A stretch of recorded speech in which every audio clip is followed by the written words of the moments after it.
can see I already started disassembling my good piece here, so you can see like the side where the panel is on. I kind of removed the front cover. You have to remove the wheel basically, and then you have like a little bit, I don't know if you can see it, but here on the middle of the panel basically you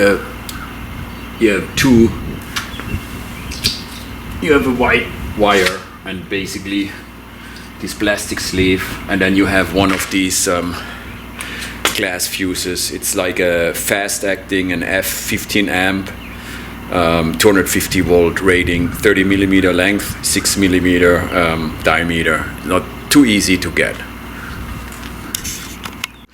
So basically, as you can see, if you switch it on, nothing happens. Dead, you know, nothing works.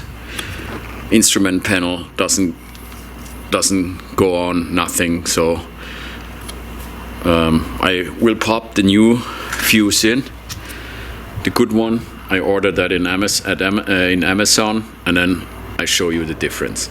So as you can see, fuse is popped back in, and now let's see if it works again. Yeah, you see that? Works again. So I will assemble the generator again step by step, show you, and then if you see how it's done in reverse, you know, like you will figure out how to already disassemble it. It's not rocket science. So tuck that away. So now we reassemble the whole thing. I always like to hand start my bolts. Don't want to kill the threads. So let's. Oh man, that's not that easy. We have basically 4 of these.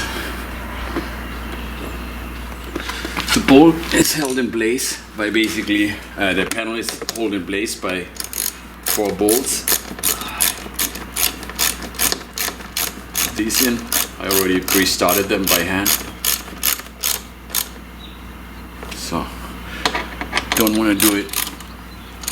I don't want to tighten them too much, otherwise.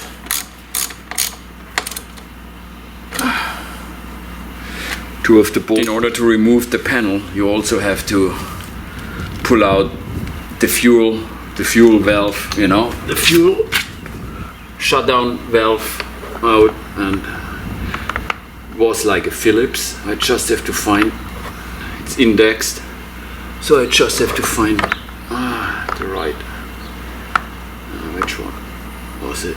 Oh, here, okay. Yeah, perfect. So you just take a Phillips, go in, there's like a, just lock the screw, put the bolt back in, and then you should be good. Yeah. Also don't over tighten it. Yeah. Perfect. Okay. So let's see. Nice.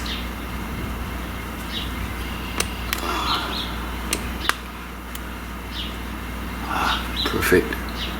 Okay. Next step is the panel. Just have to make sure don't pinch the wires here. So let's see how we put them under, and this under here.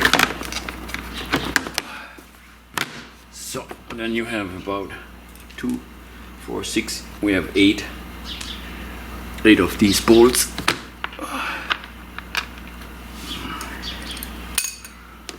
Also, I like to start and hand tighten them first, and then I usually don't want to destroy the thread, so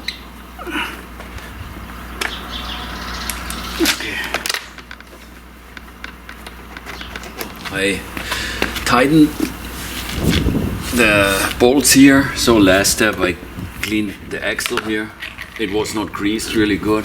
So I figured before I put it back together, I put a little bit of grease on it. So put the wheel back on. So and I'm going to pop the bolt back in and put the cap back on. It's not really hard to remove.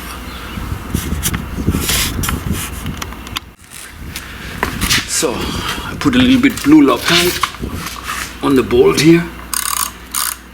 The bolt is like a, what is it, a 10 millimeter socket. So I don't want to overdo it. Okay, and I put that thing back on.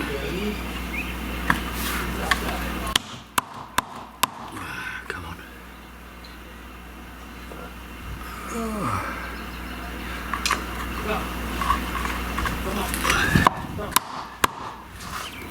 Okay, last test. Let's start this thing. Low idle, off, gas, fuel, run, on. Okay.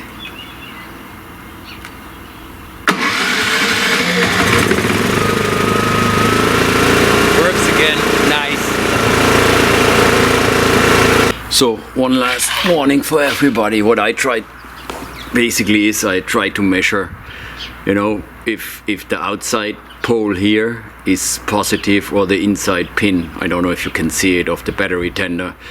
My generator was a refurbished generator, so it didn't come with a battery tender, and I wanted to see, you know, what polarity it had. But it was kind of stupid because I basically touched the outside ring and the inside with the probe, because you're not able to really center that, you know. And then I shortened it, and that's basically where the whole thing came out. But the way how you can measure it without basically destroying it, you go here to the grounded one, and then you take it like on here, and if the potential difference, if there's no potential difference, you know, it's basically that's the negative, or that's the ground one here. So then you know, like, you need to find like a trickle charger where positive is the inside or for the pin, and then outside of the ring is the negative. So don't do the same mistake like I did. Like if you have a panel issue, it's usually because you shorten your 12 volt panel in some way. I hope that helped you guys. If anybody has the same issue, at least you know it's nothing really bad. You can fix it yourself. It's not a big deal. These are the fuses which I bought from Amazon. Fast acting F15A 250 volt 6x30. They work for the Duromax generators.